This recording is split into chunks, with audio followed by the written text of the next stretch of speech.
Hey everyone, how's it going? This is Wad. Hope you guys are all doing well. For the past couple of days, I've been testing out the new PlayStation VR. It's the new headset for the PlayStation 4 as well as the PlayStation 4 Pro. So we're going to basically do a direct comparison between this new PlayStation VR headset and see how it compares against probably two of the most popular VR platforms out there right now. Certainly talking about the Oculus Rift for the PC and the HTC Vive. So we're going to basically take a look at the key differences of what the PlayStation VR has, specifically advantages and the disadvantages that it presents compared to the more higher end PC-based VR platforms. So if you're interested in perhaps finally getting into VR and getting a VR headset, we're going to see how all of these systems compare against each other. So let's get right into it.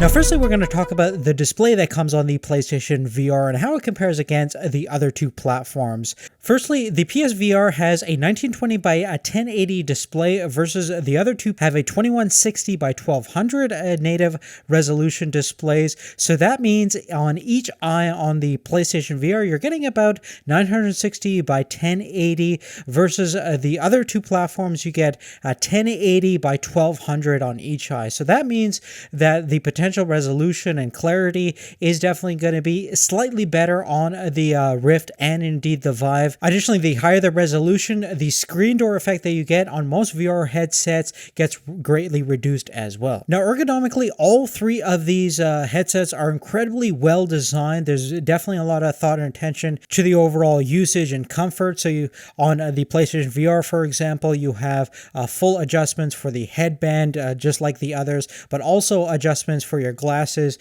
You also find those adjustments on the HTC Vive. The big feature on the Rift is much of the outer external housing is actually made out of fabric, so it actually breathes really well, thereby reducing any kind of fogging that you might have. I didn't really experience any fogging on the other two headsets, but it's nice to know that it does have some nice ventilation. Additionally, all three of these headsets are well below 600 grams, so you can definitely wear them for long periods of time, standing, walking, whatever you're doing, and you definitely won't get fatigued. Now, the type of VR experience that you're going to get on all three of these platforms is a little bit different. The Oculus Rift is primarily a sit-down experience or a stationary standing experience versus the HTC Vive has obviously the stationary experience as well as full-on room-scale technology where you have the two infrared sensors and you can program a specific play space, and it's definitely the most advanced VR system, specifically when it comes to motion tracking in a live room environment. Now, that being said, the PlayStation VR does have some room scale tracking capabilities with the PlayStation camera. That being said, it's certainly more limited in terms of how much it can actually see, and it's using a little bit more of an inaccurate motion tracking system based on the LED lights on the controllers and the headset itself, versus the other two are using a much more advanced and more precise infrared technology, which seems to be definitely more consistent and a little bit more versatile. Now, probably one of the biggest limitations of the PlayStation VR platform is going to be the fact that currently you're using the old-fashioned PlayStation 4 hardware. And although, based on my experience, the PlayStation did an excellent job of delivering pretty decent overall frame rates with a really good one-to-one motion tracking, and overall response time was actually relatively surprisingly good. I would definitely put it on par with the other two high-end VR platforms.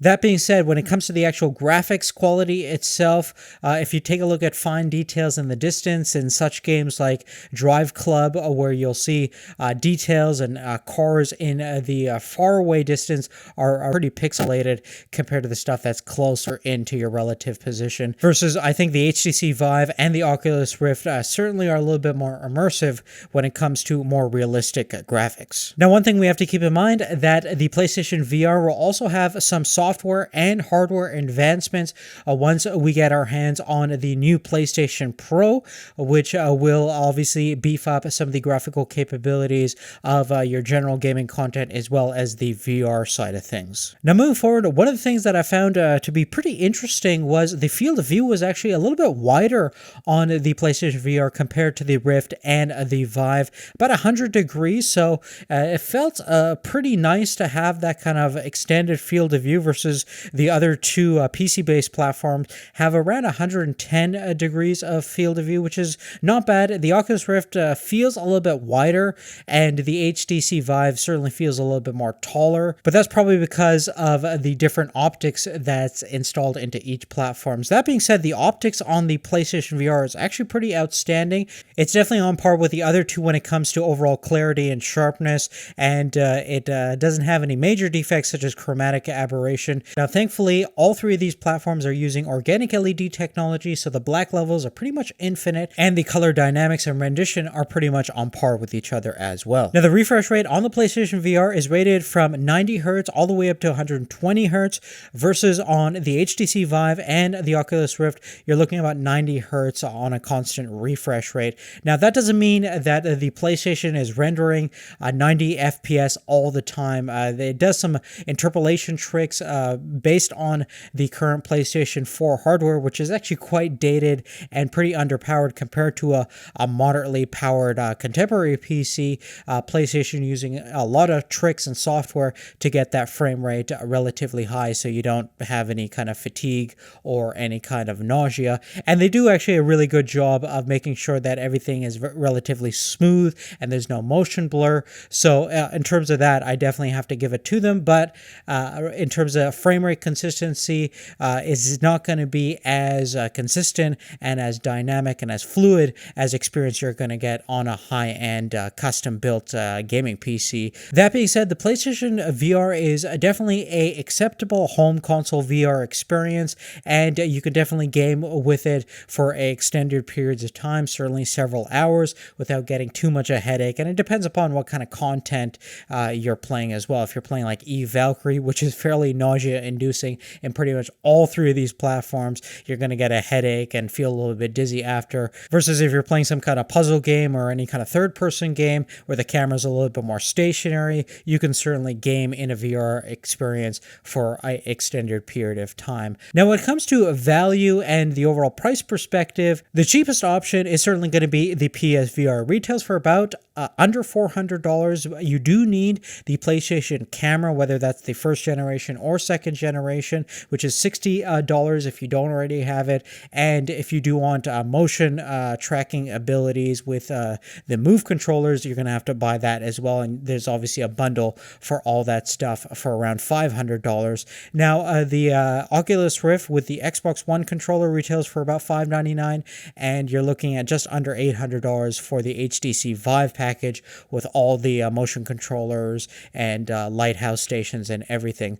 Now, of course, to get a decent PC VR gaming experience, you're going to need a fairly powerful CPU and GPU. Generally speaking, that's going to be above $600 to $700 at a minimum. And to get an optimal PC, you're looking at well over $1,000 to get proper resolution with the higher frame rates at a consistent level. Versus on the PlayStation VR side, you can start out with just the PlayStation 4, which retails for around the $300 mark. And if you want better quality, you can obviously get the professional level of that console, which is going to cost more.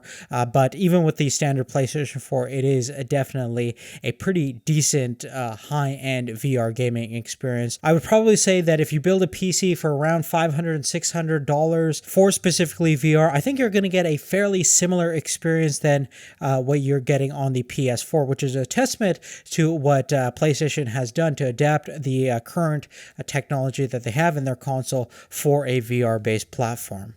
Now, in terms of actual VR content, all three of these systems offer some pretty compelling experiences, and there's definitely a lot of titles that are cross-compatible with all three of these systems. For me personally, I think the strongest library right now has to be the HTC Vive and actually the PlayStation VR. There's a lot of really nicely ported games, such as Drive Club VR is probably one of the best racing VR experiences I have experienced thus far, even though the graphics are not that good, but I think the implementation is actually quite well done. Valkyrie is obviously very fun, even though a little bit nausea-inducing. And although Oculus definitely has some cool exclusives available right now, as well as future titles that they're going to come out with, I still think there's nothing really earth-shattering when it comes to a dedicated feature-length presentation with a AAA title. And hopefully that will come in the near future as more and more people buy into these systems, because a lot of games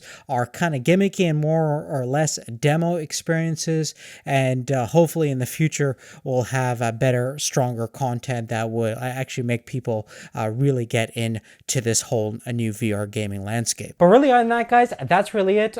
Specifically, I think the biggest advantage that the PlayStation VR has definitely has to be price. The biggest disadvantage is going to be the limitations of the hardware and software capabilities of the PlayStation ecosystem. That being said, there's some great content out right now for the PlayStation VR. I had tremendous amount of fun with it during my days of testing, and I'm going to continue using it throughout the months. And we're definitely going to be interested to see how it actually pairs up against the new PlayStation 4 Professional or Pro console that's coming out very, very soon. So we're going to have an update and a follow-up for this video. Now, how do things stack up against the HTC Vive and the Oculus Rift? I think those are certainly more of the higher-end, enthusiast-grade VR-based systems, and certainly you're going to need a very powerful PC. And like we mentioned before, the content is king. With all these systems,